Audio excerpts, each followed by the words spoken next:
നമസ്കാരം, സിറ്റി ന്യൂസിലേക്ക് സ്വാഗതം. കാർഷിക മേഖലയ്ക്ക് ഊന്നൽ നൽകിക്കൊണ്ട് അഞ്ചരക്കണ്ടി ഗ്രാമപഞ്ചായത്തിന്റെ 2025-26 വർഷത്തെ വാർഷിക ബജറ്റ് അവതരിപ്പിച്ചു. ധനകാര്യ സ്റ്റാൻഡിംഗ് കമ്മിറ്റി ചെയർപേഴ്സണും വൈസ് പ്രസിഡന്റുമായ ടി പ്രസന്നയാണ് ബജറ്റ് അവതരണം നടത്തിയത്. സംസ്ഥാന സർക്കാർ ബജറ്റിൽ മുൻഗണന നൽകിയ മേഖലകളിലെല്ലാം നമ്മുടെ പരിമിതിക്കുള്ളിൽ നിന്നുകൊണ്ട് പദ്ധതികൾക്കായി തുക വകയിരുത്താൻ നമ്മുടെ ബജറ്റിലും ശ്രമിച്ചിട്ടുണ്ട്.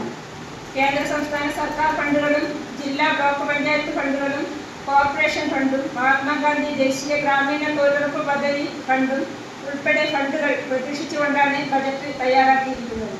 ഗ്രാമപഞ്ചായത്ത് പ്രസിഡന്റ് കെ പി ലോഹിതാക്ഷൻ ആമുഖ പ്രസംഗം നടത്തി. ഗ്രാമപഞ്ചായത്ത് സെക്രട്ടറി കെ എം മാത്യു സ്വാഗതം പറഞ്ഞു. 1,21,13,910 രൂപ പ്രാരംഭ ബാക്കിയും 21,19,65,790 രൂപ വരവും ഉൾപ്പെടെ 22,40,79,700 രൂപ ആകെ വരവും 21,62,83,548 രൂപ ചെലവും 72,71,724 രൂപ മിച്ചവും പ്രതീക്ഷിക്കുന്നതാണ് ബജറ്റ്. കാർഷിക മേഖലയ്ക്കാണ് പ്രത്യേക ഊന്നൽ നൽകിയത്. ഉൽപാദന മേഖലയ്ക്കും പശ്ചാത്തല സൗകര്യ വികസനത്തിനും മാലിന്യ സംസ്കരണം ഉൾപ്പെടെയുള്ള സേവന മേഖലകൾക്കും പ്രാധാന്യം നൽകിയിട്ടുണ്ട്. ഭരണസമിതി അംഗങ്ങൾ, നിർവഹണ ഉദ്യോഗസ്ഥർ, ജീവനക്കാർ, ആസൂത്രണ സമിതി അംഗങ്ങൾ, രാഷ്ട്രീയ പാർട്ടി പ്രതിനിധികൾ, കുടുംബശ്രീ പ്രവർത്തകർ തുടങ്ങി സമൂഹത്തിലെ വിവിധ മേഖലകളിലുള്ളവർ ബജറ്റ് അവതരണത്തിൽ പങ്കെടുത്തു. City news, Kannur.